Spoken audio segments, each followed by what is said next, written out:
Hello again, physics friends. Today we're going to do an example of simple harmonic motion. In particular, we know how to solve the equation of simple harmonic motion. Remember, if you'd like, we can take a mass on a spring to be the canonical example of this. We have a mass displaced from equilibrium by an amount that we'll call x. That dotted line represents the equilibrium position. This box has a mass m, and we know the differential equation for this motion is that x double dot is given by minus k over m x. In other words, we've also written this as x double dot is minus omega squared x, where omega we define to be square root of k over m. And we found that this system has periodic solutions. One way of writing it is x of t is equal to an amplitude times a cosine of a frequency times a time minus a phase, delta. Equivalently, we can write it as a constant times cosine plus a constant times sine, and the variables a and delta and b1 and b2, they're all related in ways that we can explore later. But for now, we're asked to think about the solution in the form b1 cosine plus b2 sine, and for a specific example, what are the values of these parameters b1 and b2. So let's kind of work through this. Here we'll copy down the expression for the general solution of simple harmonic motion.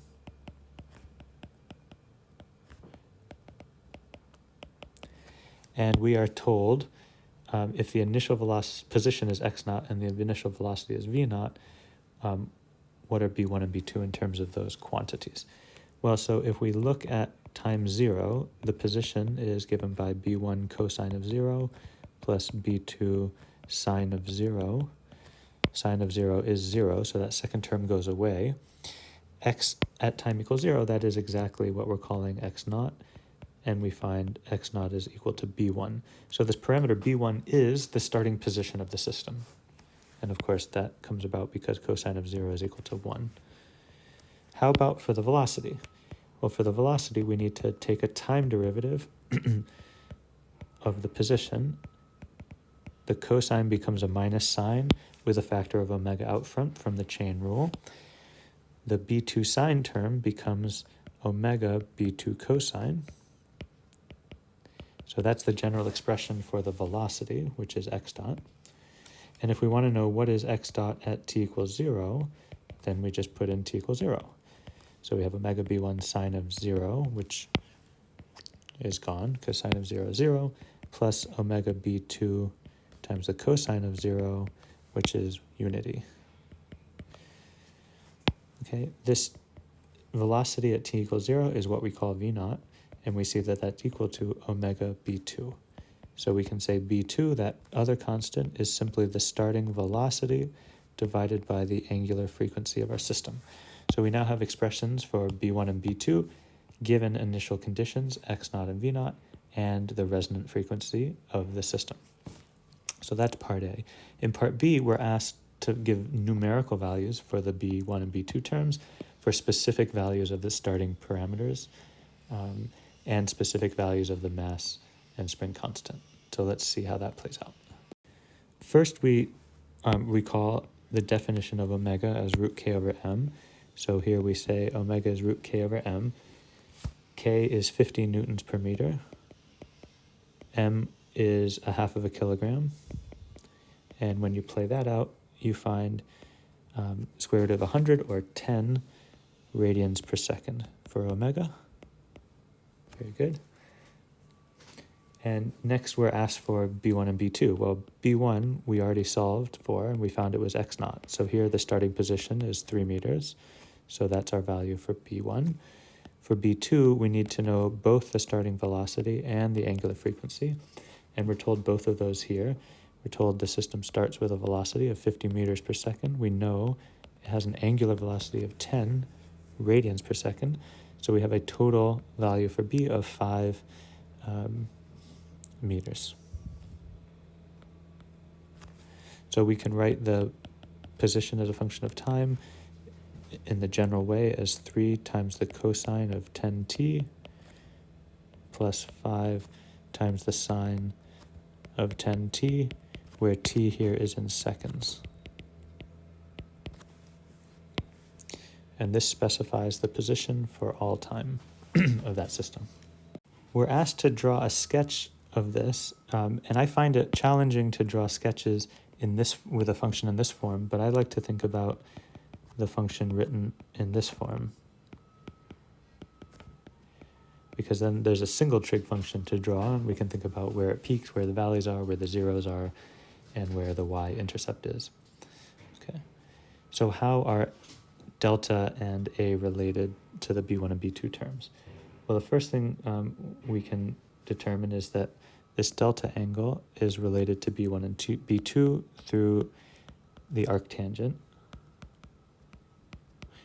And this is in the text. So in this case, we would find the arctangent of 5/3, which ends up being just over 1 radian. And then to find a, we could say at time equals 0, we have a times the cosine of omega t minus delta, but at t equals 0, we just have cosine of minus delta, and we know that that is equal to 5 meters. So when you plug in delta of 1 radian, you can solve for a and find a is just over 5.8. So we could equivalently express this motion as 5.83 times the cosine of 10t minus 1.03 radians. And for me, I find that a little bit easier to work with for plotting. So before graphing, I'm actually going to find the zeros and the extrema as a starting point, and then use that to help me construct my graph, right? So my zeros are found when the function itself is 0. So that's when a cosine of omega t minus delta is 0. And that happens when cosine is 0, which happens when the argument of cosine is pi/2 or 3pi/2 or 5pi/2 and so on. Okay, and so you can find this using omega is 10 inverse seconds and delta is just over 1 radian. You can find the values of time for which the function crosses 0. In other words, the system is at equilibrium. And that happens just over a quarter second, just after half a second, and close to 0.9 seconds, and so on. And then for my peaks and valleys, my extrema, we can look at when the derivative x dot is 0, right? And the derivative is minus omega a sine omega t minus delta. And that is 0 when the sine is 0, and sine is 0 when the argument omega t minus delta is equal to multiples of pi, 0, pi, 2 pi, and so on, which happens when t is equal to n pi plus delta over omega for n equals 0, 1, 2, 3, 4, and so on. And that happens at 0.1 seconds, 0.42 seconds, 0.73 seconds, and so on. Okay. So now we have some information that we can go on, and let's sketch a graph here. Okay. We know the amplitude is 5.83, so we'll count off 1, 2, 3, 4, 5, 6. Okay, and we'll go down 1, 2, 3, 4, 5, 6. And I've drawn 3 in there because we know our starting position is 3. In time, we're going to go out to about 1 second here. And I'll draw ticks every 0.1, 0.2, 0.3, 0.4, 0.5, 0.6, 0.7, 0.8, 0.9. And we look over here to find where our zeros are. They're at 0.26. They're at 0.57. They're at 0.89. And we look up here to find where our peaks and valleys are. We're going to start with a peak because we know we're starting with a positive velocity at t equals 0.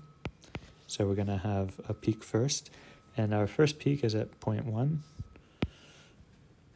And that peak is at an amplitude of 5.83 at 0.1. Then we're going to have a valley at 0.42, 0.1, 2, 3, 4, 0.42 down here. Then we're going to have a peak at 0.73.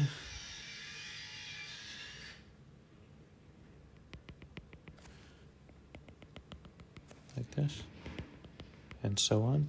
And we just have to stitch together all of these points. So we'll go up, we'll go down, we'll go up, hit another peak, and we'll come down, and so on. Okay, so it's not perfectly drawn, but you get the picture.